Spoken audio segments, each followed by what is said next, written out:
You're in your late 40s or perhaps like me in your 50s and have built a wildly successful life, but you find yourself asking, who am I? Today I want to discuss and explore creating a life aligned with our purpose through reconnecting and realigning our inner world so we can live boldly and authentically. Welcome to Her Second Stage, the podcast dedicated to inspiring successful women in the next stage of their lives. I'm Hilda Lunderstedt, and I'm excited to share the lessons I've learned as I transitioned into my second stage.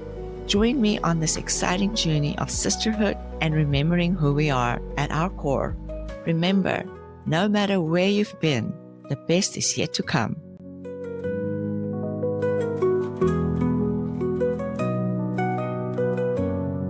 We have built amazing lives.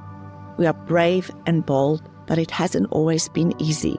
And we faced our challenges with a smile. Today's episode and discussion, I want to explore our connectedness to our inner world to create alignment as we embark on the second stage of life.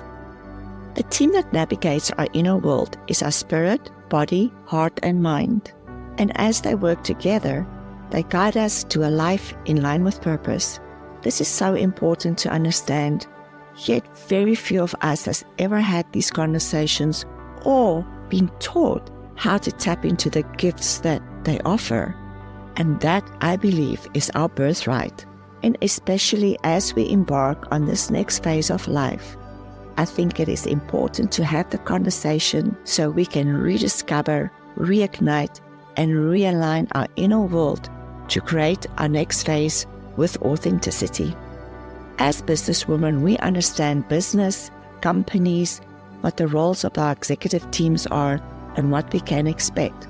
Most of us have experienced what happens in an organization where there's misalignment among executives. The disharmony and disruptions leading to chaos that can cause the organization to fail. No one chooses to work for a company when they know the senior team or the board is in constant conflict. The stress is too high, yet this is exactly what so many people experience without even realizing it often. Using the business example as a comparison helps me to describe the inner experience when our spirit, body, heart, and mind are not aligned or work together as an aligned team. Our beliefs, thoughts, emotions, feelings, decisions, and actions creates our personality. This determines the reality we experience, the reality of life. All of this is governed by our inner executive team. Few people know and understand the interconnectedness of the body, spirit, mind, and heart. I hope that through the discussion, you will become more self-aware and incorporate some of the learnings into your already amazing life. We do degrees, courses to understand business, management, the role of team members, but very few of us spend the time understanding the role of our inner executive council. The importance of alignment to create not only material success, but true joy, happiness, and abundance. Discord, misalignment, and disharmony will be experienced as inner chaos, the same as my business comparison I used. I too was unaware of the significance of an aligned inner team until I started studying somatic transformation and dove deep into the energy of healing. I created a wildly successful business. I made a lot of money. I had financial freedom, but I wasn't happy or joyful. I was stressed, had insomnia, wasn't eating healthy, and I felt I had a very little balance in my life. I felt trapped in my success, and I felt disillusioned. I felt like life was happening to me. I was forced to face things I didn't want to look at. In this journey of discovering my authentic self, I learned just how disconnected my inner counsel was. Now I realize life happens for me, and I see the blessing in the good and the ugly. This was a journey of self-discovery, and I came to accept and love the journey and not care so much about the destination. I hope through this discussion to create awareness, because with awareness, we can develop tools. When we have tools, we can change our life. And when our lives are changed, the planet changes. Through the understanding and creating of awareness, we can remove distortions, dissonance, and noise, and we can replace it with flow, joy, bliss, where opportunities come our way without us having to chase anything anymore. Dissonance, distortions, and disconnectedness, on the other hand, causes repeating deeply unconscious patterns through the course of our lives, which we can see in making the same mistakes over and over, or experiencing states of being triggered, causing reactions that impact every aspect of our lives through consequences. I think most of us at our age have experienced being triggered many times over and over, or witnessing ourselves repeating a pattern that doesn't serve us without a deeper understanding why we do it. Not understanding our patterns and triggers and mental behaviors can cause huge disruptions. On the other hand, understanding the experiences are signs that we are being guided to something different, and understanding that our experiences are our inner executive council trying to talk to us, to guide us to our purpose so we can experience the most alignment possible. Hopefully, by the end of the episode, you'll be smiling and understand your own inner world so much better. I understand that this is a deep and seemingly heavy conversation, but I will try and make them easy to understand and hopefully add some humor. Besides the business example, another great way to describe our inner executive council is to compare it with a car. Our body is the vehicle, our spirit is the driver, our mind is the map or navigation system, and our heart is the steering wheel and turning signal. You see, we need all four to get to the destination. All four of these aspects of us need to be in agreement and work in unison in order to get to a desired purpose in our life. We can imagine the chaos if the vehicle is not controlled by a driver, or there's no steering wheel, or even no navigation to guide us to where we need to go. This is the situation so many people find themselves in. To the contrary, when we are aligned with our soul purpose, everything works together, the journey becomes exciting, and you experience the universe working for you. Even when things don't go as you wanted or as planned, you see the divine guidance, lessons, and wisdom you receive in every situation. If you're not consciously aware of this and merely plodding along, dealing with chaos, one crisis after another, you might believe that there is something out there working against you. I know I sure felt like that sometimes. Most often, we are not even aware of the internal chaos and the distortions that build up over a lifetime. We think it's just how things are or how we are. So let's discuss the different aspects of our body being the vehicle. We have our physical body, the one we live in. We have an energy body, which is our aura, and we have a spirit body, our soul. The physical body experiences our physical reality through our senses, sensations, creating emotions, and it's also the place where our intuition or gut feeling is situated. The physical body is our vehicle that takes us from birth to death, and the vehicle through which we soul is experiencing life. Our energetic bodies are our energetic signatures. This energetic signature is the auric field outside of our physical body, and it attracts or repulses experiences on a non-physical level. You walk into a room and you feel the energy. You experience a person before they even speak to you, and so do they experience you on an energetic level first. Our spirit body or our soul represents our higher wisdom, and it's the bridge connecting the Creator and all of the universe with our body. Let's discuss the mind and the role of the mind as the navigation system, as a major part of the Inner Executive Council. The reason why I start with the mind is because this is the place where most of us stay stuck in most of the time, for a very long time. In the current culture of business, we've been sold the lie that mind knows everything and we should use facts only to make decisions. The proverbial mind over matter, I believe, is absolutely nonsense.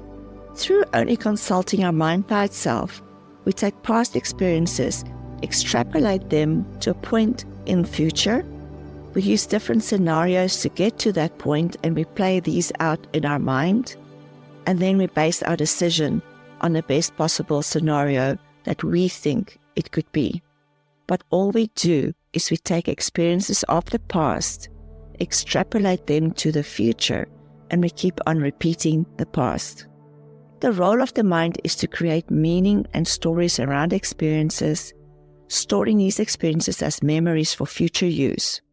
The mind also stores our beliefs, which are our operating system, the software that drives the car, in simpler terms. As the mind creates stories about events, situations, and experiences, and as we believe them and let them go unchecked, this can keep us stuck in our mind and in a constant state of hypervigilance. Back to our car example, our mind is the navigation system, and as the navigation system decides the best route to the destination based on all the routes that it's known. Imagine we don't now and again update the navigation system. We simply take the old routes to a destination when there might be alternatives unbeknownst to us. So let's take one step further. Whether the state of your navigation system is updated or not, we make a decision of where we want to go to, and we have a map, albeit outdated possibly, how to get there. But we get into the car, and we never check to see if the car has any gas, so we can't even get started. Or the steering wheel is broken or stuck, and we end up going nowhere. You get the picture, and you can see this chaos and stress, right? Yet this is what so many people unconsciously are experiencing without knowing that there's something they can do about it. Why don't we upgrade our navigation system through upgrading our thinking patterns so we don't stay stuck? We do our best to achieve our goals, but we are not thriving. We are so steadfast in figuring things out in our thinking mind and the stories that we create.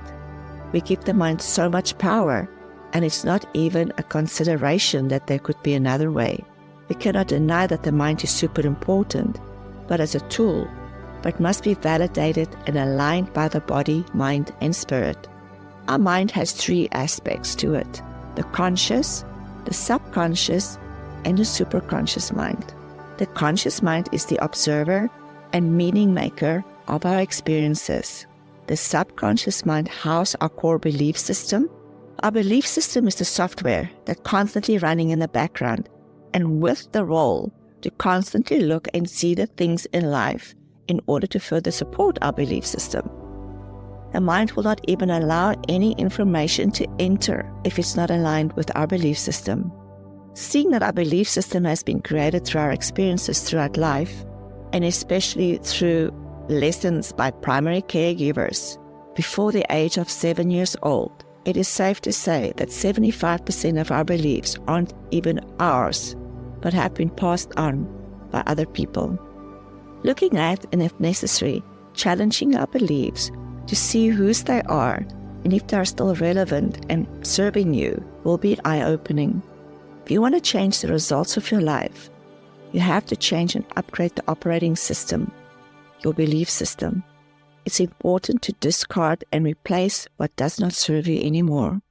Only with a software upgrade, so to speak, will the mind allow you to have new experiences. The third mind, our superconscious mind, is the bridge between the physical and the energetic body. Listen to the episode called Mind Wisdom for deeper understanding of the mind. Moving on to the heart center, which is also called our center of desires or our passion center. The voice of your heart will guide you to the things you love with compassion. Unfortunately, modern life and businesses are not embracing decisions made with this part of us, resulting us to become completely disconnected with our passions and instilling passion in our business. Most decision makers have endured a lifetime of disappointment and hurt, causing them to create walls around their feeling center to protect them against future disappointments and failures, and to avoid painful experiences, thus completely isolating the voice of the heart. Our heart or passion center is the guidance to what we love, and when it is shut down and becomes silent, our minds take over control. We all experience many businesses operating with no heart, no consideration for people or planet, and I believe this is an outdated model, and that heart-centered people and businesses should become the new model for a sustainable future for humanity. It's very important to remember that the role of the mind is not to ensure we stay true to our passions. It will ensure that you believe the stories and narratives, and thus it can pull you further away from a heart's true desires if you're not aware of it. The heart, through emission of very powerful magnetic frequency, attracts our experiences and steers the vehicle in the right direction. It's so important to be conscious of our emotions and our feelings as a guidance tool, and to have a practice to check in with your heart center daily. If the heart is the center of our desires and magnetizes what we manifest, and so many people are disconnected from their passions and desires, I have to wonder if the alarming rate of heart-related deaths are connected. Many people are not following their heart's desires and passions, but rather opt to stay in a stressful job where they feel safe, or possibly they just fear the change. We've all heard the story, like example, the lawyer who secretly is dreaming to become an artist, but he stays in his job that he hates for years and often decades. As time goes by, he becomes more and more disconnected from his passion and the voice of his heart, and his mind takes over and controls with reason. So here's what I'm wondering. Could it possibly be why our hearts get sick and stop working? Because we're not listening to it, and it thinks, what's the point? Or, if you're lucky, a diagnosis becomes the wake-up call, and you leave the job to pursue something you love. I just wonder who agrees with my theory. In the episode Heart Wisdom, Tapping into Your Inner Compass, we'll explore this more. So as you can see, the heart and mind works together in navigating and steering you. And so does the spirit and body. In our car example, the spirit is the driver. Every spirit has been allocated a body at birth, and this is how our soul have a human experience.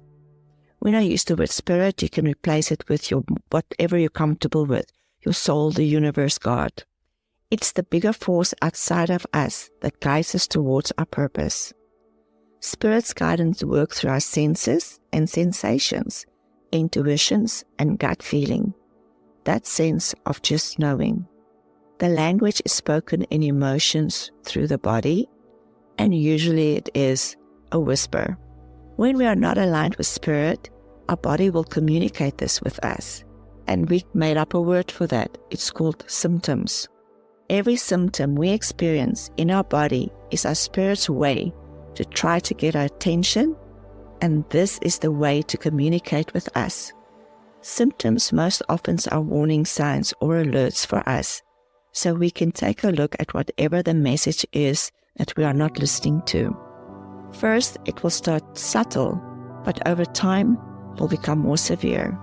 I use the example of the stone and the brick and the pebbles. It's like when someone wants your attention.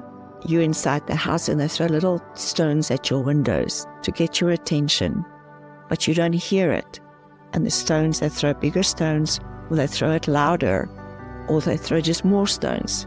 It is up to us to listen to when we get these little stones or little warning signs, and if we don't, we'll get a brick in the face, which is our wake-up call. Being disconnected from our bodies will ensure we do not notice these early warning signs, or we'll simply ignore them. The symptoms, or in my example, the little pebbles, continue for months, years, even decades. We see a doctor who prescribes medication to stop the symptoms, but what we actually are doing is completely shutting the voice of our body down. We make no changes, and we stay completely disconnected and ignorant to the guidance and wisdom of our bodies until the brick in the face hits us and we are forced to listen. Start recognizing or building the connection to your body and see what it is telling you. It's hard in the beginning, especially if you've never listened to your body, but over time, the signs and symptoms that will guide you becomes louder and easier. Listen to the episode called Body Wisdom, where there's a deeper discussion as to how the body guides us and how the partnership with the spirit works. For us to become more connected to our spirit, to ourselves and the world around us, we need to listen to the wisdom of our body and our hearts for clues and guidance. Doing meditation, mindfulness, and self-reflection practices will create quiet space to connect and enhance connection and alignment with our true purpose. Constant busyness, too much on our mind, or too much mind chatter will prevent us from hearing the whisper of our spirit. What does alignment of body, heart, mind, and spirit looks like? It's when your body feels awakened with joy and pleasure because you're on your soul's journey.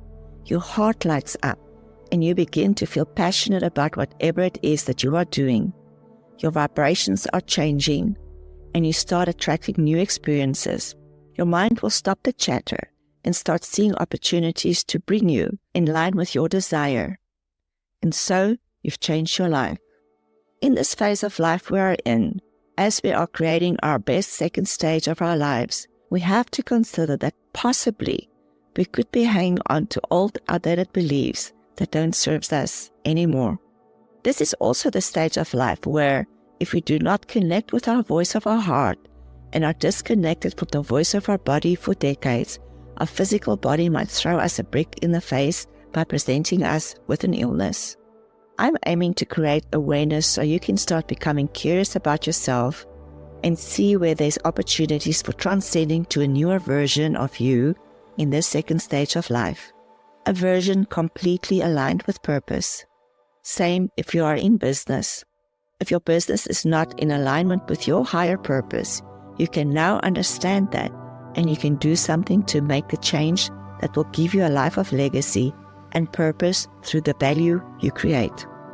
The peace and grace that goes with an aligned spirit, body, heart, and mind is priceless. I know because I've done the work and I've seen this in the people I've worked with.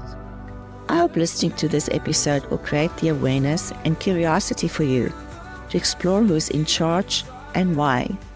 Thank you for taking the time to listen. I hope you enjoyed this conversation. And if you do, please like, share the podcast, connect with me on social media at Her Second Stage, and find more information on community for women just like you on hersecondstage.com. I would love to hear your stories of purpose and how you find your alignment with your guidance from your inner executive council. Let it ride.